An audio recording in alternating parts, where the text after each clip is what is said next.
నమస్కారం. ఒక్కసారి ఆలోచించండి. రోజూ కేవలం ఓ 10 నిమిషాలు. ఆ 10 నిమిషాలతో మన లైఫ్ మొత్తం మారిపోతుందంటే ఎవరైనా నమ్ముతారా? చాలామందికి ఇది కొంచెం అతిశయోక్తిగా అనిపించొచ్చు. కానీ ఈరోజు మనం తెలుసుకోబోయేది ఇదే. యోగా అంటే గంటల తరబడి చేసే ఎక్సర్సైజ్ కాదని, అది మన జీవితాన్నే మార్చేగల ఒక అద్భుతమైన విధానమని. అయితే మనందరి మదిలో మెదిలే మొదటి ప్రశ్న ఇదే. రోజూ జస్ట్ 10 నిమిషాలా? నిజంగా సరిపోతుందా? అంత తక్కువ టైంలో అంత పెద్ద మార్పు ఎలా సాధ్యం? అవును, ఈ ప్రశ్న చాలా ముఖ్యమైనది. దీనికి సమాధానం వెతుక్కుంటూ మనం ముందుకు వెళ్దాం. ఆ సందేహాలన్నింటికీ సమాధానం ఈ ఒక్క వాక్యంలోనే ఉంది. ఈ ఒక్క మాట యోగాపై మనకున్న అభిప్రాయాన్ని పూర్తిగా మార్చేస్తుంది. మనం యోగాను ఎప్పుడూ ఓ వ్యాయామంగానే చూస్తాం, కాని దాని అసలైన సారం అది కాదు. అదొక జీవన శైలి, ఒక లైఫ్ స్టైల్ అనమాట. సరే, యోగాను ఒక జీవన విధానంగా మార్చుకోవాలి అంటే ముందుగా దాని అస్సలు అర్థమేంటో తెలియాలి కదా. పదండి, దాని మూలాల్లోకి వెళ్ళి చూద్దాం. యోగం ఈ పదం సంస్కృతంలోని యుజ్ అనే ధాతువు నుండి వచ్చింది.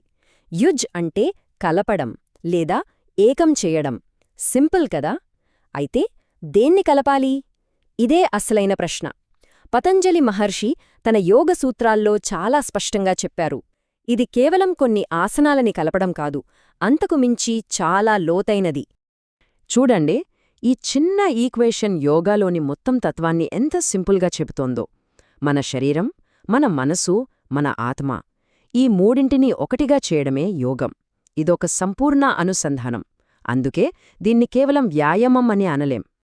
యోగా అంటే ఏంటో అర్థమైంది.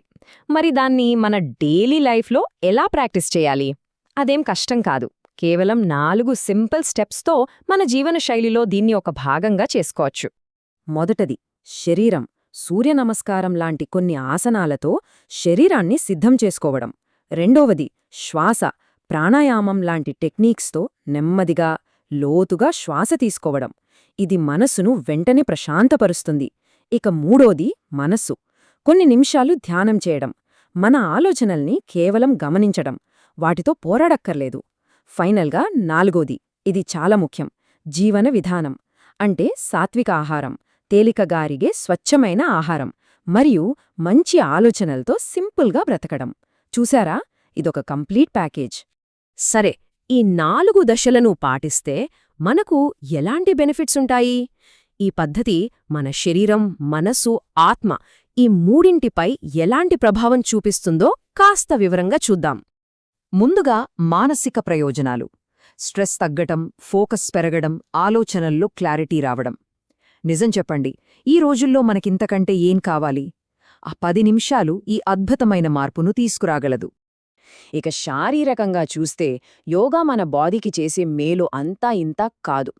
శరీరం యొక్క ఫ్లెక్సిబిలిటీ పెరగటం, జీర్ణ వ్యవస్థ మెరుగుపడటం లాంటి లాభాలు చాలా స్పష్టంగా కనిపిస్తాయి. చివరగా యోగా వల్ల కలిగే అత్యంత ముఖ్యమైన ప్రయోజనాలు ఆధ్యాత్మికమైనవి. మనలో మనకే తెలియని అంతర్గత శాంతి, మన గురించి మనకే ఒక స్పష్టమైన అవగాహన, సెల్ఫ్ అవేర్నెస్ పెరగడం. ఇలా యోగా మనల్ని సంపూర్ణంగా పోషిస్తుందన్నమాట. కాబట్టి ఇకపై యోగాను కేవలం ఒక గంటసేపు చేసే పనిగా చూడకుండా అది మన జీవితాన్ని మార్చగల ఒక పవర్ఫుల్ టూల్ అని గుర్తిద్దాం. మళ్లీ మనం మొదలుపెట్టిన చోటికే వచ్చాం. ఈ నంబర్ 10. రోజూ కేవలం ఈ 10 నిమిషాల కమిట్మెంట్ చాలు, ఇందాక మనం చెప్పుకున్న అన్ని ప్రయోజనాలను పొందడానికి.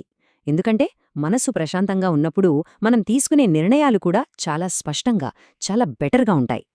ఈ మాట బాగా గుర్తుపెట్టుకోవాలి. యోగా అనేది మన డైలీ టు డూ లిస్ట్లో ఒక టిక్ మార్క్ కాదు.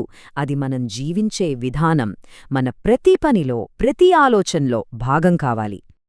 సో మనం గుర్తుంచుకోవాల్సిన విషయం ఒక్కటే. యోగా అనేది కేవలం శరీరాన్ని మార్చే సాధనం కాదు, మొత్తం జీవితాన్నే మార్చగల ఒక శక్తివంతమైన సాధనం.